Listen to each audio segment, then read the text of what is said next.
27-28 ব্যাচের প্রিয় শিক্ষার্থীবৃন্দ, আজকে আমি তোমাদের স্থিতিস্থাপক সংঘর্ষ এবং অস্থিতিস্থাপক সংঘর্ষ এর মধ্যে যে অ্যাকচুয়াল পার্থক্যটা সেটা বোঝাবো।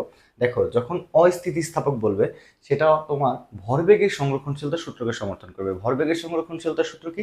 যে সংঘর্ষের পূর্বে এবং সংঘর্ষের পরে বস্তুদ্বয়ের সংঘর্ষের আগে যে মোট ভরবেগ ছিল, ধরো দুইটা বস্তু, একটা হচ্ছে m1 আর একটা হচ্ছে তোমার m2। এই বস্তুর একটা আদিবেগ আছে, সেটা হচ্ছে u1, এই বস্তুর একটা আদিবেগ সেটা হচ্ছে u2।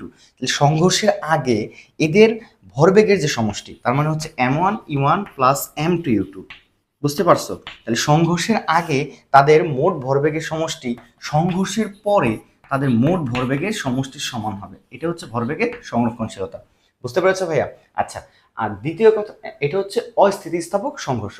কিন্তু যখন তোমাকে স্থিতিস্থাপক সংঘর্ষ বলবে, এটা দুইটা শর্তকে সমর্থন করে। একটা হচ্ছে ভরবেগের সংরক্ষণশীলতা সমর্থন করবে, প্লাস গতিশক্তির সংরক্ষণশীলতা, যেটা তোমার অস্থিতিস্থাপক সংঘর্ষ এটাকে সমর্থন করে না। অর্থাৎ এইখানে কি হয়, গতিশক্তি সংরক্ষিত হয় না, বাট এইটাতে গতিশক্তি সংরক্ষিত হয়। তাহলে গতিশক্তি সংরক্ষণশীলতার সূত্র কি হবে?